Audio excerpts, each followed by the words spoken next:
السلام علیکم ورحمۃ اللہ وبرکاتہ۔ میرے محترم بھائیوں اور دوستوں، رمضان المبارک کا پاک مہینہ چل رہا ہے۔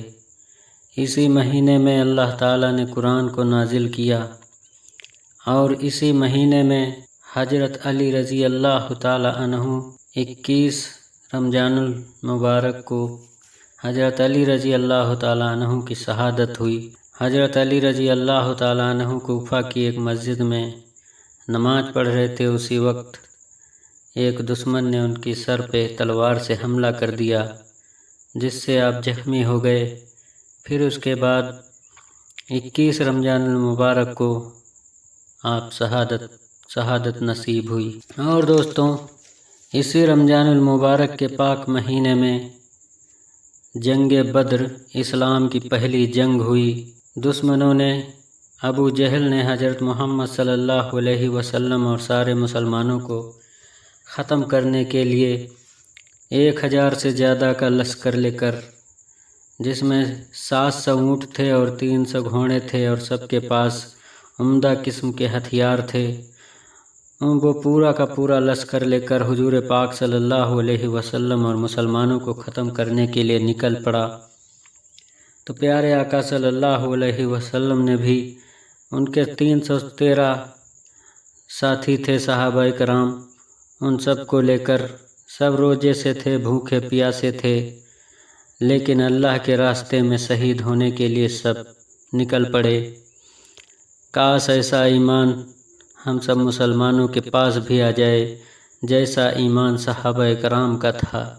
جنگ شروع ہونے سے پہلے پیارے آقا صلی اللہ علیہ وسلم نے اللہ کی بارگاہ میں سجدے کیے اور اللہ سے دعا کی کہ اے اللہ، یہ تیرے 313 مسلمان ہیں، اگر یہ مٹ گئے تو پھر آگے اسلام کیسے بڑھے گا، اس لیے تو ہماری مدد فرما۔ اللہ تعالیٰ نے جبریل سے کہا کہ اے جبریل، تم آسمان پہ کیا کر رہے ہو؟ جاؤ 1000 فرشتے لے کر بدر میں چلے جاؤ، ہمارے مجاہدوں کی مدد کرو اور ان کے ساتھ تم بھی قتال کرو۔ میرے محترم بھائیوں اور دوستوں، اللہ تعالیٰ کبھی فرشتوں سے یہ نہیں کہتا ہے کہ جاؤ تم میرے بندوں کی طرف سے نماز پڑھو، جاؤ تم میرے بندوں کی طرف سے روزہ رکھو، جاؤ تم میرے بندوں کی طرف سے حج ادا کرو، جاؤ تم میرے بندوں کی طرف سے زکوٰۃ ادا کرو۔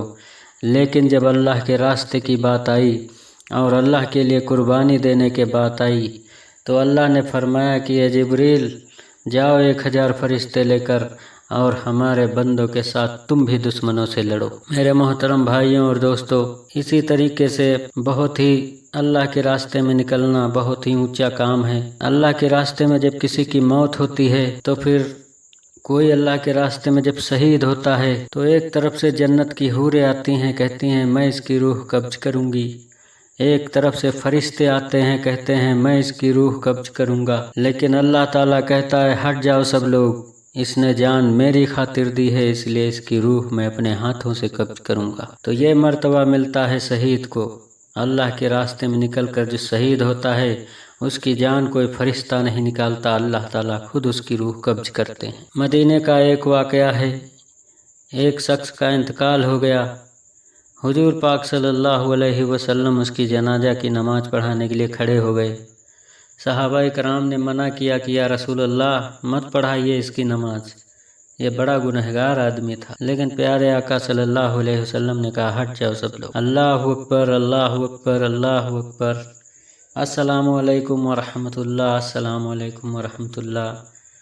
نماز کو ختم کر کے پھر مردے کی طرف متوجہ ہو کے کہا کہ یہ ساری دنیا، یہ سب لوگ کہہ رہے ہیں کہ تو جہنمی ہے، لیکن میں محمد الرسول اللہ گواہی دیتا ہوں کہ تو جنتی ہے۔ پھر صحابہ کرام سے مخاطب ہو کر کہا کہ اے لوگوں، یہ شخص اس شخص کی ایک رات اللہ کے راستے میں گزری ہے، اس نے جاگ کے پہرا دیا تھا ایک رات کا، اس لیے جو ہے یہ سیدھا جنت میں جائے گا۔ تو میرے محترم بھائیوں اور دوستوں، صرف ایک رات کا ثواب اس کو اتنا اونچا لے گیا، اتنا اونچا لے گیا کہ خود نبی نے اس کے جنتی ہونے کے گواہی دے دی۔ ایک مسلمان کو اور کیا چاہیے؟ اللہ کی خوشنودی، رسول کی محبت اور جنت کے سوا ایک مسلمان کو کیا چاہیے؟ میرے محترم بھائیوں اور دوستوں، جب بھی آپ سے کہا جائے کہ اللہ کے راستے میں نکلو تو کبھی بھی بہانے مت بتانا کہ گھر میں پریشانی ہے، یہ ہے وہ ہے۔ کبھی بھی بہانے مت بتانا، یہ منافقوں کی نشانی ہے۔ اللہ تعالیٰ نے قرآن کے اندر منافقوں کی نشانی بیان کی ہے کہ جب ان سے کہا جاتا ہے کہ اللہ کے راستے میں نکلو تو ان کے چہرے کا رنگ اڑ جاتا ہے، اور اللہ تعالیٰ ان کو کبھی بھی اپنے راستے میں نکلنے کی توفیق نہیں دیتا ہے، ان کے دل پہ مہر لگا دیتا ہے منافقت کی۔ جب پیارے آقا صلی اللہ علیہ وسلم کہتے تھے کہ چلو اللہ کی راستے میں نکلنے کے لیے، محنت کرنے کے لیے، مصیبتیں اٹھانے کے لیے، تو بہت سارے لوگ اپنا اپنا بہانہ بتا کے گھروں پہ بیٹھ جاتے تھے۔ پیارے آقا صلی اللہ علیہ وسلم جب واپس آتے تھے تو ان کی طرف سے چہرہ پھیر لیتے تھے، ان کی طرف نظر اٹھا کر نہیں دیکھتے تھے، بالکل ریجیکٹ کر دیتے تھے ان کو کہ جاؤ بیٹھو جا کے گھر میں عورتوں کے پاس، تمہارے پاس اتنی ہمت کہاں کہ تم اللہ کے راستے میں جا کر دشمنوں سے لڑو۔ تو میرے محترم بھائیوں اور دوستوں، ایک بات یہ ہمیشہ یاد رکھنا کہ یہ جماعت والے بیچارے گھر گھر جا کر آپ کو بلاتے ہیں اور پھر کہتے ہیں کہ اللہ کے راستے میں نکلنا ہے، تو پھر کبھی ان سے بہانہ مت بتاؤ، کیونکہ یہ منافقوں کی نشانی ہے۔ جب بھی اللہ اور اس کے رسول کے لیے کہیں بھی جانا پڑے ترنت لبیک کہو، نکل پڑو۔ ایمان والوں کی یہی نشانی ہے اور یہی لوگ کامیاب ہیں۔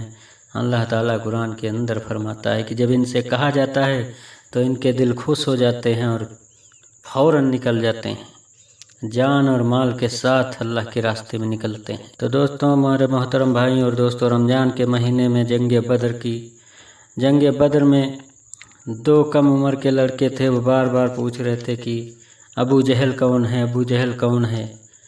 ایسی پیارے آقا سے محبت تھی ان کو، تو اس نے کہا کہ کیا کرو گے ابو جہل کو تم؟ تو فرمایا کہ میں نے سنا ہے کہ ابو جہل ہمارے نبی کو گالیاں دیتا ہے، اس لیے ہم ان کو ڈھونڈ رہے ہیں اس کو۔ تو پھر اشارے سے بتا دیا کہ وہ ابو جہل ہے۔ وہ دونوں بچے جا کر اور بھیڑ میں گھس کر ابو جہل کو قتل کر دیتے ہیں اور خود بھی قتل ہو جاتے ہیں۔ تو میرے محترم بھائیوں اور دوستوں، جس کو نبی سے جیسی محبت ہوگی ویسا ہی وہ معاملہ کرے گا۔ جس کو نبی سے محبت ہوگی وہ نبی کے راستے پہ، صحابہ کرام کے راستے پہ چلے گا، اور جس کو دنیا داری سے محبت ہوگی وہ اپنی دنیا داری کے راستے پہ چلے گا۔ اسی کے ساتھ ہم اپنی بات کو ختم کرتے ہیں۔ ہم ملیں گے اگلے ویڈیو میں، تب تک کے لیے خدا حافظ۔